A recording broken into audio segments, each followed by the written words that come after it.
마지막 때는 일곱 영이 세계를 뒤집어 놓을 것입니다.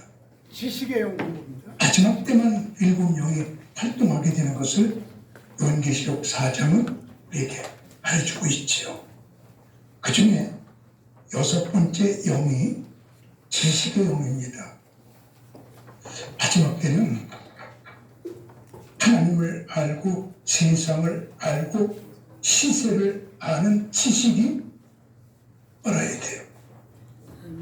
지식이 잘못 입력되면 행동이 잘못되게 되고, 행동이 잘못되게 되면 구원을 잃어버릴 수도 있어요.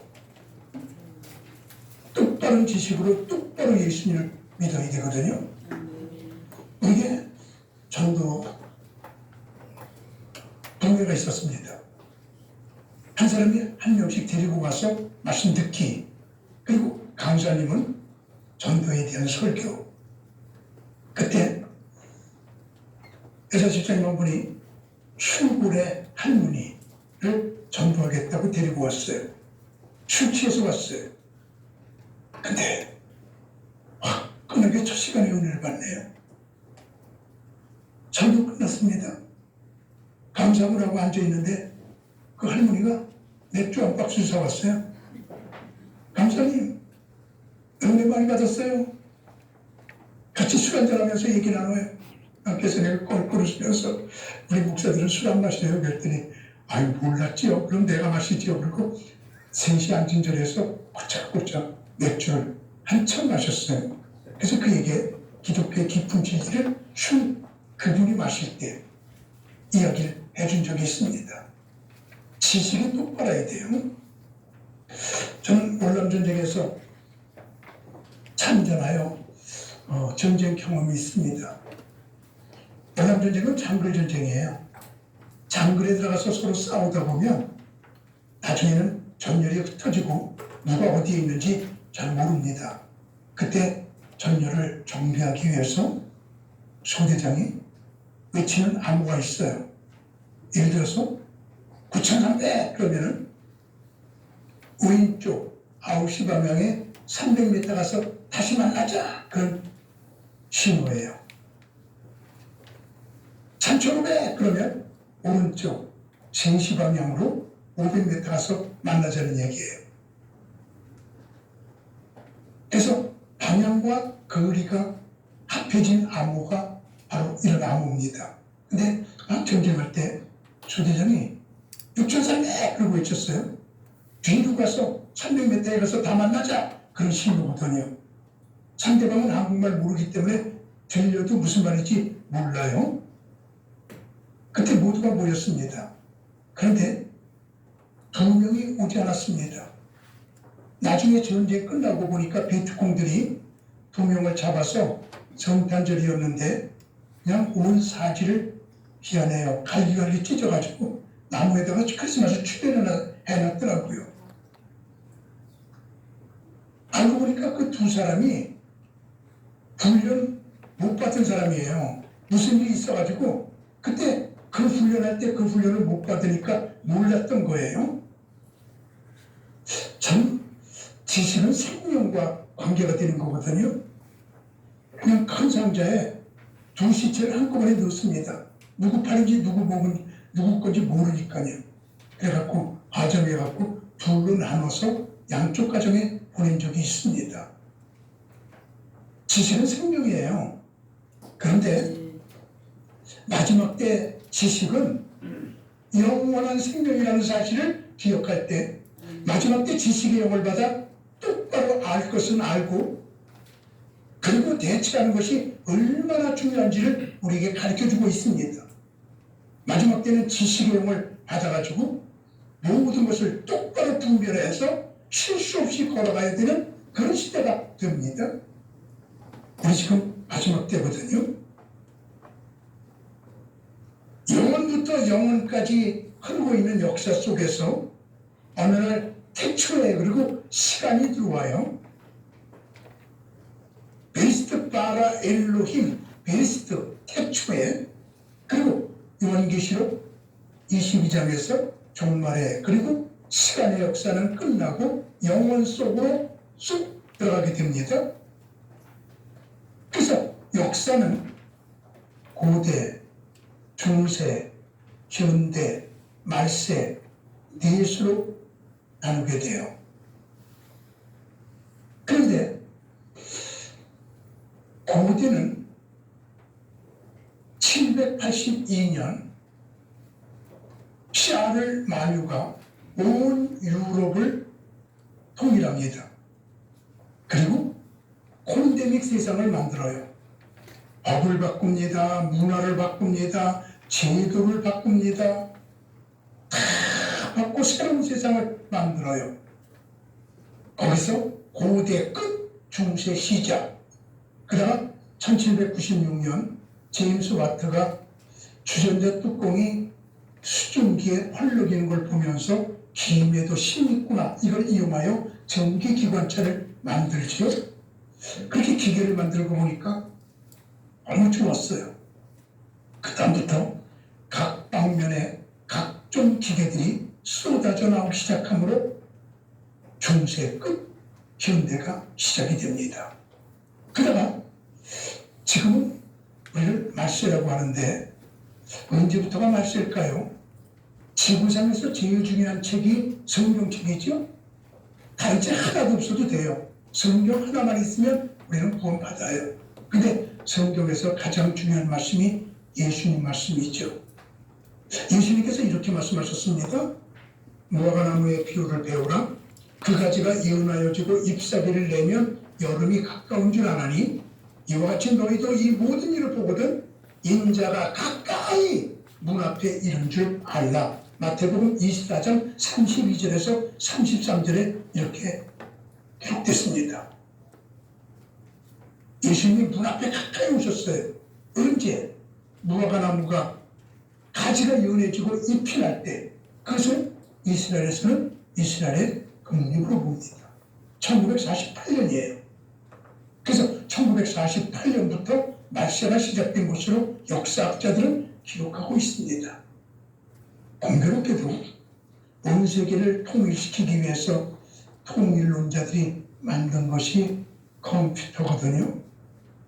컴퓨터가 1946년에 만들어지는데 본격적 사용은 1948년부터 온 세계를 묶기 시작하며 사용합니다. 그리고 1945년 제2차 대전이 끝나요. 온 세계 사람들이 평화를 갈망해요. 그때 우리 전쟁하지 말고 온 세계를 통일해서 한 국가 만들어 전쟁하지 말자, 싸우지 말자. 그래서 UN 창설이 돼요. 유나이티드 네이션이죠. 온 세계를 연합하자. 그래서 UN이 1945년 2차 대전 끝나고 창설이 되어 1948년부터 본격적인 시작이 됩니다. 온 세계가 통일되기 시작합니다. UN 70차 총회 2015년 9월 총회에서 우리 2030년까지 온 세계를 다 묶고 통일시켜 전쟁이 없는 유토피아를 만들자고 결의했습니다. 온 세계가 결의했습니다. 이 계획을 우리는 UN 아젠다 21이라고 말하는데 이 계획에 의하면 이 계획대로 간다고 하면 세계는 2030년도에 통일돼요. 큰성 바벨론이 이루어져요. 우리 큰성 바벨론이 무엇인지를 확실하게 알아야 돼요. 창세기 11장에 나오는 바벨론이 작은 성 바벨론, 요한계시록에 나오는 바벨론이 큰 성 바벨론, 작은 성 바벨론은 70국가, 큰 성 바벨론은 254국가입니다. 앞으로 온 세계는 통일됩니다. 우리 똑바른 지식을 알고 있고 지금 온 세계는 통일로 지금 가고 있는 사건들이 비일비재하게 일어나고 있습니다. 큰 성 바벨론은 세 가지 문화가 뒤덮이게 될 터인데 이것을 신학자들조차 희망의 신학이라고 보는 거예요. 그래서 칼 막스도 유토피아 만들려고 그러고 예수님도 하나님의 평화의 세상을 만들려고 그러니까 칼 막스하고 예수님은 똑같으니까 하나가 되어야 된다. 우리 희망의 신학을 갖자. 이게 몰트망의 희망의 신학이에요. 맞습니까? 어떻게 칼 막스 공산주의와 기독교가 하나가 된다는 말입니까? 여기서 사탄 신학도 나왔습니다. 사탄 신학은 이거예요. 자, 한번 보세요. 예수 안 믿는 사람에게, 기독교 모르는 사람에게 성경을 가져가서 이렇게 전도합니다. 여기 봐요.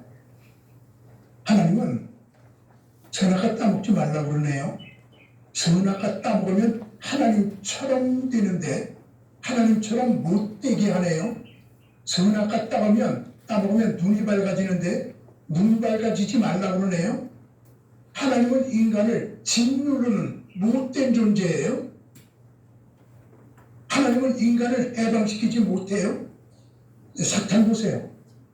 자기가 저주받았잖아요.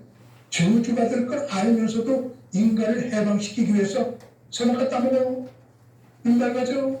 하나님처럼 돼. 인간을 해방시키기 위해서 저주받은 존재가 사탄이잖아요. 우리 사탄을 섬겨야 돼요. 하나님은 우리의 적이고 사탄은 우리의 친구예요. 이게 바로 사탄 신학. 사탄 교회들이 온 세상에 우죽선으로 지금 생기기 시작을 합니다. 이걸 크루토교회라고 해요. 나는 크루토교회 샌프란시스코에 있는 제1호 사탄교회를 가봤어요. 십자가를 거꾸로 매놓고 예배를 드려요. 지금 이게 큰성 바벨론의 문화거든요. 큰성 바벨론의 문화는 앞으로 세상은 통일되는데 어떤 문화가 세상을 뒤덮게 되느냐 하면 물질문화, 음란문화, 배교문화입니다. 요한계시록 17장에 정확하게 기록되어 있습니다. 물질문화, 곧 성령으로 나를 데리고 광야로 가니라. 내가 보니 여자가 붉은 빛 짐승을 탔는데 그 짐승의 몸에 하나님을 모독하는 이름들이 가득하고 7무리와 10뿔이 있으며 그 여자는 자줏빛과 붉은빛 옷을 입고 금과 보석과 진주로 꾸미고 손에 금자를 가졌는데 가증한 물건과 그 음행에 더러운 것들이 가득하더라. 요한계시록 17장 3절에서 4절. 금, 은, 보석, 온갖 자주세고 물질문화입니다. 온 세상이 돈이면 최고다로 흘러갑니다. 앞으로 그렇게 될 것입니다. 지금 그렇게 되고 있지 않습니까? 이미 바벨론 문화에 우리는 발을 디뎌놓고 있잖아요. 교회도 온통 돈, 횡령, 이게 웬일입니까? 바벨론 문화의 두 번째 특징은 음란 문화예요. 음행에 더러운 것이 가득하더라. 온 세상 여기저기 음란이 있는 게 아니고 음란이 가득하더라. 꽉 찼어요. 참 음녀라고 하는 말 자체가 음란에 하게 들리잖아요. 앞으로 온 세상은 음란할 것입니다. 이루 말할 수 없이 음란할 겁니다. 소돔과 고모라 뺨을 칠 정도로 음란할 겁니다. 소돔과 고모라 백성들이 부르서는 음탕하고 앉아서는 슬퍼 마시며 서서는 춤을 추는 온갖 경우 인조위로 지내는 이런 음란 문화. 갖고 오신 이 어려운 교수님이 수필을 썼는데 이런 수필이더라고요. 할아버지가 죽었습니다. 아버지도 죽었습니다. 할머니가 기릅니다. 손자가 어느 날 산에 갔다 오더니 아름다운 버섯을 따가지고 왔어요. 그때 할머니가 이렇게 말합니다. 얘야, 네 할아버지는 아름다운 여자를 따라가다가 죽고 네 아버지는 아름다운 경치를 보러 가다가 죽었는데 너는 버섯을 아름다운 곳만 따왔어. 아름다운 버섯은 독버섯이야. 보기에 안 좋은 버섯이 먹는 버섯이야. 어떻게 우리 가정은 이렇게 아름다운 것만 찾니? 그 속에 독이 있는 걸 왜 모르니? 그리고 버섯을 갖다 버렸어요. 그냥 앞으로는 큰 것이 좋은 것이고 작은 것은 안 좋은 거고, 높은 것은 좋은 것이고 낮은 것은 안 좋은 것이고, 많은 것은 성공한 것이고 적은 것은 실패한 것이고, 교인들을 많이 모았으면 성공한 목사고 교인들을 조금 모았으면 실패한 목사, 이런 가치관이 지금 우리를 지배하고 있는 것, 이게 바로 음녀문화예요.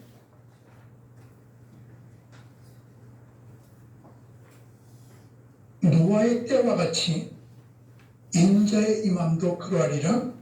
홍수전에 노아가 방주에 들어가던 날까지 사람들이 먹고 마시고 장가들고 시집가고 있으면서 홍수가 나서 너희를 다 멸하기까지 깨닫지 못하였으니 인자의 임함도 이와 같으리라. 마태복음 24장 37절에서 39절. 바벨론 문화는 돈 문화, 음란 문화입니다. 세 번째 배교 문화입니다. 하나님을 모독하는 이름들이 가득하고 음란이 가득할 뿐만 아니라 하나님을 모독하는 이름들이 가득해요. 여기저기 우상들, 하나님을 못 믿게 하는 잡된 것들이 이 세상에 가득 찰 것이라고 예언도 있습니다. 전선 정부는 자기를 경배하게 만들 겁니다. 경배하지 않는 자들을 모두 죽일 겁니다. 손과 이마에 표를 받게 할 것입니다. 표를 받지 않은 사람들은 매매도 못하게 할 것입니다. 이런 바벨론 문화, 돈, 음란, 배교. 제가 은퇴 후에 하나님께 나 은퇴 후에 할 일을 달라고 기도할 때 하나님께서는 수도원 세우라. 하나님, 나는 수도원에 가본 적 없어요. 목사 아들로 태어나서 수도원에 가본 적 없어요. 이스라엘 가서 수도원을 공부해라. 이스라엘에 가보니까 300개 수도원이 있는데 91개 수도원을 다니면서 공부를 했습니다. 알았습니다. 하나님께서 왜 나보고 수도원 세우라고 했는지.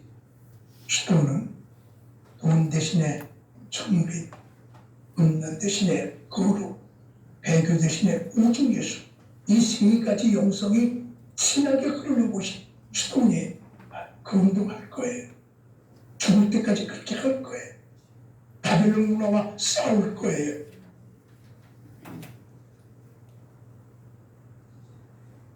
우리 마지막 때는 지식의 영을 받아 큰 성 바벨론 이루어지고 있는 걸 똑바로 볼 줄 아는 눈과 큰 성 바벨론의 정체를 확실하게 볼 수 있는 영혼이 열려야 됩니다. 그리고 두 번째로 마지막 때는 지식의 영을 받아 적그리스도를 똑바로 알아야 돼요. 254 국가의 대통령 중에 대통령, 세계 하나밖에 없는 유일의 대통령, 이게 적그리스도예요. 첫 번째 적그리스도가 니무롯이에요. 70국가를 통일하려고 했어요. 그 이후에 야심찬 남자들이 많이 나타났습니다. 세계를 통일해서 내가 한번 세계를 지배해보겠다는 사람들이 역사에 1등명 알렉산더, 나폴레옹, 히틀러, 징기스칸, 이런 사람들이 참 세계 지배의 꿈을 꾸었던 야심찬 남자들이었어요. 마지막 시대에 온 세계를 통일화시켜서 온 세계를 내 손아귀에 주무르고 싶다고 야심차게 나타나는 사람이 바로 적그리스도입니다. 요한계시록 17장 10절은 분명히 말하고 있거든요. 또 7왕이라 다섯은 망하였고 하나는 있고 다른 하나는 아직 이르지 아니하였으나 이르면 반드시 잠시 동안 머무르리라. 요한계시록을 쓸 때 이스라엘을 괴롭히던 5 강대국이 망했어요. 애굽, 아수르, 바벨론, 메세와 바하다, 페르시아죠, 헬라, 이렇게 망했습니다. 그리고 하나는 지금 있고 로마죠. 하나는 앞으로 나타날 터인데 잠시 머무르리라. 그것이 큰성 바벨론이에요. 큰성 바벨론의 수명은 겨우 10년이에요. 다른 강대국들은 몇백 년, 몇천 년이에요. 근데 큰성 바벨론 앞으로 나타날 세계 통일국가의 수명은 겨우 7년. 거기에 대통령이 큰 적그리스도. 그래서 17장 13절을 보면 그들이 한 뜻을 가지고 자기의 능력과 권세를 짐승에게 주더라. 세계 모든 지도자들이 한 뜻을 가지고 세계 평화를 이루어달라고 하면서 자기의 능력과 권세를 다 그에게 얹어줌으로 세계 권력이 자기에 집중되어 자기가 하나님으로 착각하는 역사가 일어나게 될 거예요.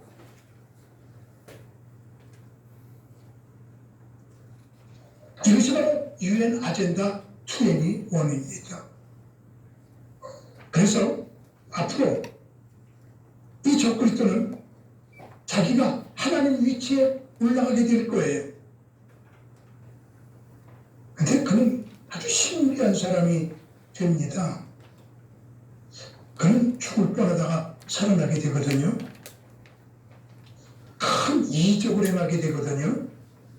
아주 사람 같지 않은 아주 신비한 사람으로 그가 등극하게 될 거예요. 요한계시록 13장 13절에서 14절을 보면 큰 이적을 행하되 심지어 사람들 앞에서 불이 하늘로부터 땅에 내려오게 하고 그 사람 불 떨어지게 합니다. 짐승 앞에서 받은 바 이적을 행함으로 땅에 거하는 자들을 미혹하며 땅에 거하는 자들에게 이르기를 칼에 상하였다가 살아난 짐승을 위하여 우상을 만들라 하더라. 그는 누군가 칼로 찔러서 온 세상이 다 죽을 거라고 그러는데 살아나는 기적의 사람이에요. 그리고 하늘에서 불 떨어지게 하는 능력이 있어요. 그런데다가 온 세상 대통령들이 권력을 막 위임했죠. 그거 이상이 어디 있습니까? 놀라운 사람이잖아요. 그가 적그리스도예요. 앞으로 신비의 사람이 나타날 겁니다. 누구인지는 모릅니다. 우리 눈을 바로뜨고 지식의 영을 마지막 때는 충만하게 받아서 큰성 바벨론 이루어지는 거 보면서 속지 말아야 되고요. 앞으로 적그리스도가 나타날 것이거든요. 세계 통일 대통령이 나타날 것이거든요. 그거요. 바로 봐야 됩니다. 그리고 세 번째로 마지막 때는 짐승표를 지식의 영을 받아가지고 똑바로 알아야 돼요. 짐승표 모르면 큰일 납니다. 적그리스도가 사람들을 통제하기 위해서 이마와 팔에 손에 오른손에 놓는 것을 짐승표라고 말하는데 성경은 이렇게 말합니다.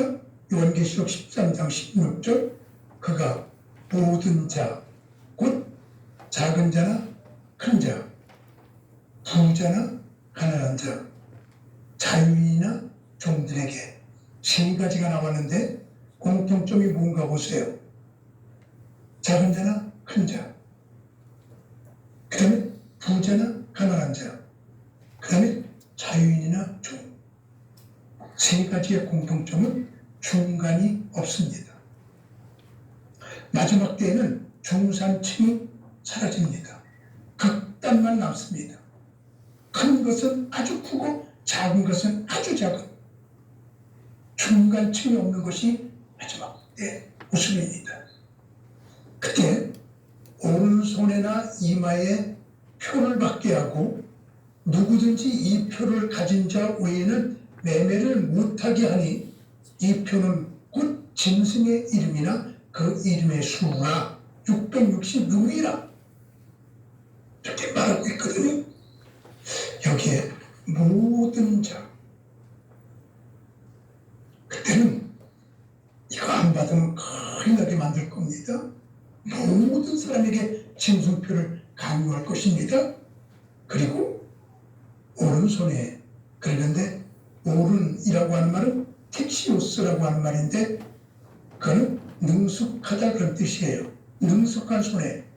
그러니까 왼손이 능숙한 사람은 왼손에 놓아요.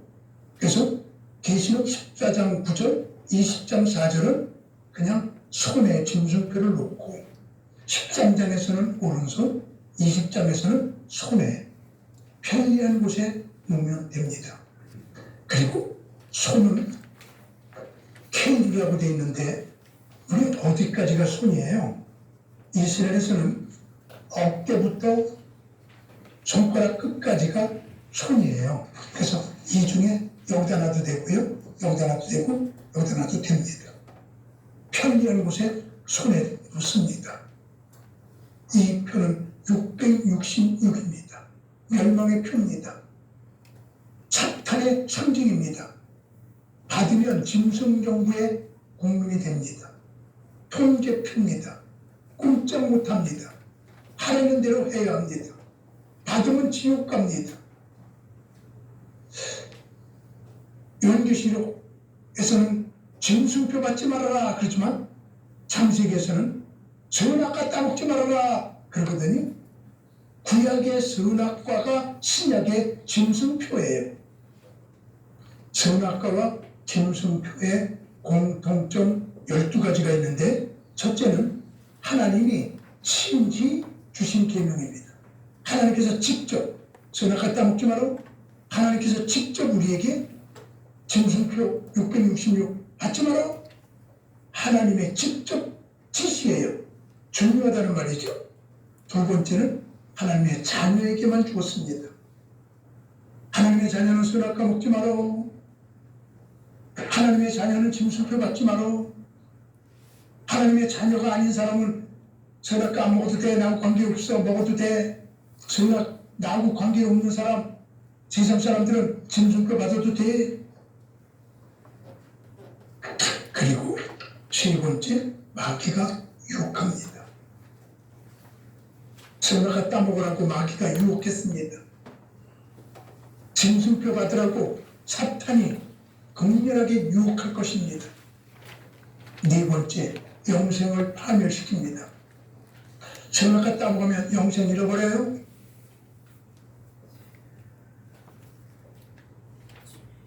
짐승표 받으면 영생 잊어버려요. 만일 누구든지 짐승과 그의 우상에게 경배하고 이마에나 손에 표를 받으면 그도 하나님의 진노의 포도주를 마시리니 거룩한 천사들 앞과 어린 양 앞에서 불과 유황으로 고난을 받으리라. 요한계시록 14장 9절에서 10절입니다. 그리고 선악과나 짐승표는 몸 안에 넣는 겁니다. 선악과 먹으면 몸 안에 들어와요. 짐승표 몸 안에다가 넣는 거예요. 이 안에다가 표를 넣어요. 여섯 번째, 가본에서 쫓겨납니다. 선악과 먹고 나니까 에덴 동산에서 쫓겨났죠. 짐승표 받으면 우리는 하나님의 나고 하늘나라에서 쫓겨납니다. 7번째는 유혹에서 승리해야 살 수 있습니다. 아담과 하와는 유혹에서 졌어요. 먹었어요. 하나님의 식구가 마귀 식구로 전락하는 순간이 되었어요. 하시가 마시가 됐어요. 우리도 짐승표 유혹에서 벗어나야 영적 싸움에 이기며 승리하여 천국에 들어갈 수 있습니다. 8번째, 다른 사람에게도 줍니다. 하와가 선악과 따먹고 아담에게 주었어요. 미드라시 Behind the Story of the Bible 성경의 뒷이야기에 의하면 에덴 동산에도 선악과를 다 따서 뿌렸습니다. 짐승들도 선악과 안 먹으면 안 죽게 돼 있었다는 거거든요. 전승이에요. 그 짐승들도 선악과 다 먹었습니다. 그때 선악과를 안 먹은 짐승이 하나가 있으니 불사조입니다. 선악과를 안 먹어서 안 죽었습니다. 선악과 그리고 불사조. 이 불사조가 이스라엘의 전승에 나오는 새인 것은 제가 미드라시를 번역하면서 비로소 알았습니다. 선악과 따먹으면 자기만 먹는 게 아니라 다른 사람에게도 죽었습니다. 짐승표 받으면 편의해, 명예표야, 치료표야. 이것이 얼마나 편한지 다른 사람에게도 유혹합니다. 9번째, 돌이킬 수 없습니다. 선악과 따먹어서 소화가 됐어요. 어떻게 돌이켜요? 분리시킬 수 없어요. 분리할 수 없는 비빔밥이에요. 여기에 짐승표를 넣었거든요. 제가 한번 베리칩 가는 분에게, 베리칩 잘하는 분에게 물어본 적이 있어요. 그 베리칩을 받아서 넣었다가 이거 받으면 안 되지 그러고 도로 빼도 됩니까? 그랬더니 그분의 대답이 팔뚝을 잘라도 안 됩니다. 대답이었습니다. 왜 그렇습니까? 벌써 들어가서 이것이 자리 잡을 때 우리 몸의 쇠포들을 DNA를 다 파괴시켰습니다. 소용없습니다. 우리 몸 안에 이미 들어와서 이미 우리 몸과 하나가 되었습니다. 지금 베리칩이 짐승표는 아니지만 짐승표가 될 가능성이 많습니다. 꼭 베리칩이 짐승표는 아닙니다. 그렇지만 가능성이 많다는 사실을 기억하고 안 받아두는 것이 영을 위해서 좋습니다. 확실하게 이야기합니다.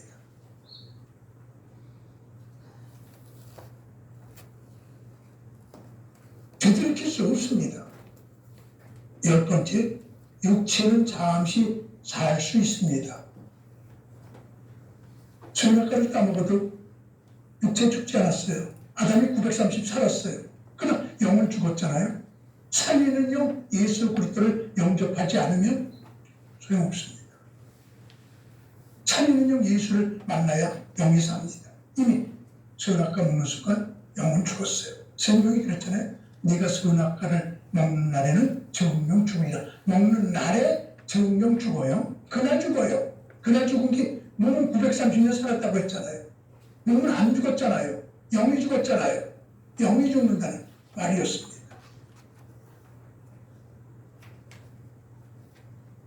우리 짐승표 받으면 잠시 살아요. 영이 죽어요. 지옥 가요. 하나님 만나지 못해요. 짐승표를 안 받으면 목 잘리지만 조금만 참으면 천국입니다.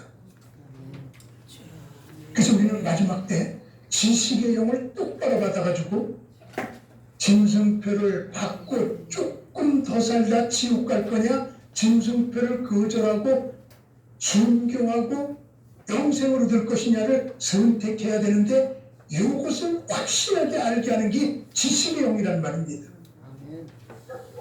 지식의 영을 확실히 알아가지고 큰 성 바벨론 동일왕국 알아야 돼요. 적그리스도 알아야 돼요. 그리고요 짐승표 알아야 돼요. 마지막 12번째로 선악과와 짐승표의 차이는 인류의 시작과 인류의 끝의 방해자는 사탄이라는 사실을 알려줍니다. 시작부터 끝까지 선악과부터 짐승표까지 온통 사탄은 계속 영적 싸움을 시도해 왔습니다. 우리는 이 영적 싸움에 지면 안 됩니다. 이같이 선악과와 짐승표는 12가지 공통점이 있습니다. 앞으로 교회는 WCC에 가입한 교회와 가입하지 않은 교회로 갈라져요. 앞으로 교회는 사도신경 하는 교회와 사도신경 안 하는 교회로 갈라져요. 태극기 교회와 촛불교회로 갈라져요. 오르바 교회와 룩교회로 갈라져요. 짐승표를 받아도 된다는 교회와 안 된다는 교회와로 갈라져요. 좁은 길을 걸어갈 교회들은 북구무일 것이고 바벨론 교회로 들어갈 사람들은 많아질 겁니다. 그러나 그들은 구원이 없습니다. 어떤 분은 극단적으로 얘기합니다. 지금 예수 믿는 사람들 중에 10% 정도 내지 30%만 흉보될 것이다. 다 가짜 예수 믿는 거, 다 종교인이다. 이렇게 말합니다. 심각합니다. 마지막 때는 지식의 영을 확실하게 받아 똑바로 구분해야 합니다. 우리 마지막 때 알아야 될 중요한 것이 또 하나 있습니다. 예비처를 알아야 됩니다. 마지막 때 지식의 영을 받아 예비처를 확실하게 알아야 되는데 지난번 성경 말씀 요한계시록 11장 10절에서 13절을 읽어봅니다. 이 두 선지자가 땅에 사는 자들을 기롭게 한 거로 땅에 사는 자들이 그들의 죽음을 즐거워하고 기뻐하며 서로 예물을 보내리라 하더라. 3일 후에 하나님께로부터 승기가 그 속에 들어가며 그들이 발로 일어서서 구경하는 자들이 크게 두려워하더라. 하늘로부터 큰 음성이 있어 이리로 올라오라 함을 그들이 듣고 구름을 타고 하늘로 올라가니 그들이 원수들도 구경하더라. 그때 큰 지진이 나서 성 10분의 1이 무너지고 지진에 죽은 사람이 7천이라. 그 남은 자들이 두려워하여 영광을 하늘의 하나님께 돌리더라. 마지막 때 두 증인이 목숨을 걸고 복음을 증거합니다. 엘리야와 같이 불이 떨어집니다. 물변에서 피가 되게 합니다. 모세처럼 능력을 받아 전구하니까 모두가 얼굴 떨며 건지지 못합니다. 그러다가 그가 결국 순교합니다. 모든 사람들이 너무 좋아서 두 증인 죽었다. 그리고 선물 보내고 시체 파묻지 말고 구경하자. 그리고 그를 시체를 3일 반 동안 그냥 길거리에 놓아둡니다. 3일 반 만에 두 증인이 부활합니다. 이리로 올라가라 하늘로 큰 소리가 울릴 때 그들이 하늘로 올라갑니다. 그때의 마지막 나팔 7번째 나팔이 불게 된다고 12절에서 올라가는데 14절에서 마지막 나팔이 울려져요. 7째 전사가 나팔을 불매 하늘에 큰 음성들이 나서 이르되 세상 나라가 우리 주와 그의 그리스도의 나라가 되어 그가 세세토록 왕노하시리로다 하니 이렇게 말하죠.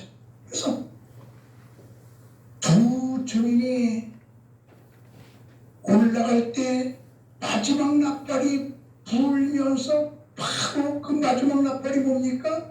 사도 바울이 고린도전서 15장 51절에서 53절에 보라 내가 너희에게 비밀을 말하노니 우리가 다 잠잘 것이 아니요 마지막 나팔에 순식간에 후련히 다 비워나되리라니 나팔 소리가 나며 죽은 자들이 썩지 아니할 것으로 다시 살고 우리가 비운하되리라. 이 썩을 것이 반드시 썩지 아니할 것을 잊겠고 이 죽을 것이 죽지 않으면 이분이로라.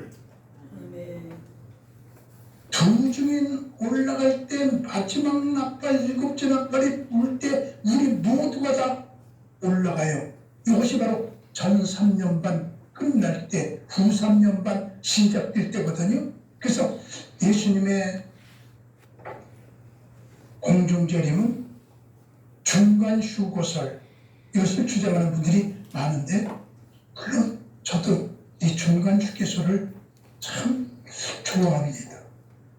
전천연설, 후천연설도 있습니다. 그들의 주장도 일리가 있습니다. 결코 우리는 내 것만 옳다고 말해서는 안 됩니다. 역사 2000년 동안 흘러내려오면서 해결 못한 부분입니다. 그러나 우리는 점심을 12시 반에 먹건 1시에 먹건 2시에 먹건 그때 그거예요. 예수님이 이때 오시건 이때 오시건 이때 오시건 앞에 오시건 중간에 오시건 뒤에 오시건 오신다는 것이 중요하지 언제 오신다는 것 같고 싸울 필요 전혀 없어요. 다르다고 이단 아니에요. 계속 가지고 지금 논쟁이 벌어진 것 뿐이에요. 저는 중간 휴거설입니다. 분명히 성경은 두 증인이 3일 반 만에 예수님은 3일 만에 두 증인은 3일 반 만에 우리는 예수님보다 못하니까 3일 반 만에 부활하여 올라갈 때 마지막 나팔 모두가 마지막 나팔에 일어나서 휴거된다고 성경은 말하고 있습니다. 그때에 놀라운 일이 일어나게 되는데 모든 사람들이 다 휴거되고 없어지는 걸 보면서 야 우리도 예수 믿을걸 우리도 예수 믿을걸 뒤늦게 후회하면서 예수 믿는 사람들이 생기게 됩니다. 그들이 바로 아까 읽은 계시록 11장 13절에 그 남은 자들이 휴거되지 못하고 남은 자들이 두려워하여 영광을 하늘의 하나님께 돌리더라. 올라가지 못하고 하나님께 영광을 돌려요. 마지막 때 마지막 선도입니다. 이제 휴거가 없으니까요. 이들은 하나님께서 예비처로 그들을 인도하십니다. 그래서 예비처에 가서 그들이 살게 되는데 자, 그 여자가 계시록 12장 6절 광야를 도망하며 거기서 1260일 동안 이 3년, 후 3년 반이에요. 그를 양육하기 위하여 하나님께서 예비하신 곳이더라. 그러니까 예수 안 믿던 사람들이니까 그들을 양육해요. 예비처에서. 그래서 양육해가지고 그들을 천년왕국으로 들어가게 만듭니다. 이 예비처가 있다는 사실, 그래서 구원받지 못한 사람들이 늦게 깨달았을 때는 예비처가 있다는 사실을 지식의 영을 알고 빡질이 알아갖고 구원의 기회가 또 있다는 사실을 알아야 돼요. 그때 재미있는 사실이 있습니다. 요한계시록 12장 14절에서 17절을 보면 그 여자가 큰 독수리의 두 날개를 받아 광야 자기 곳으로 날아가 거기서 그 뱀의 낯을 피하여 한 때와 두 때와 반 때를 여기 3년 반이죠. 양육받는 겁니다. 예비처에서. 근데 큰 독수리의 두 날개가 그들을 예비처로 날아갑니다. 어딘지 모릅니다. 하나님만 아십니다. 하나님이 아시는 곳으로 그들을 다 모으는데 큰 독수리의 두 날개예요. 이스라엘 백성들을 애굽에서 인도할 때는 이렇게 성경에 말씀되어 있습니다. 출애굽기 19장 4절을 보면 내가 애굽 사람에게 어떻게 행하였음과 내가 어떻게 독수리 날개로 너희를 업어 내게로 인도하였음을 너희가 보았느니라. 그러니까 애굽에 살고 있던 이스라엘 백성들은 독수리가 데리고 나왔다라고 되어 있는데 예비처로 성도들을 하나님이 데려갈 때는 큰 독수리의 두 날개. 그리고 그때도 막 큰 성도들이 구원받을 것이 예언되어 있고 두 날개, 이스라엘 백성 유대인 두 날개입니다. 이방인도 구원을 받습니다. 큰 독수리의 두 날개를 바라보면서 우리는 희망을 갖습니다. 우리는 지식의 영을 똑바로 받아가지고 다 죽어된 다음에도 구원받을 길이 있다는 사실을 지식의 영으로 알고 우리는 큰 독수리 두 날개를 타고 하나님이 예비하신 예비처로 갈 수 있다는 예비처 지식을 지식의 영을 받아 알아야 돼요. 마지막으로 우리는 마지막 때는 하나님을 똑바로 알아야 돼요. 하나님만 바라봐야 돼요. 여호와를 경외하는 것이 지식의 근본이고는 미련한 자는 지혜와 훈계를 그것이하느니라 그랬거든요.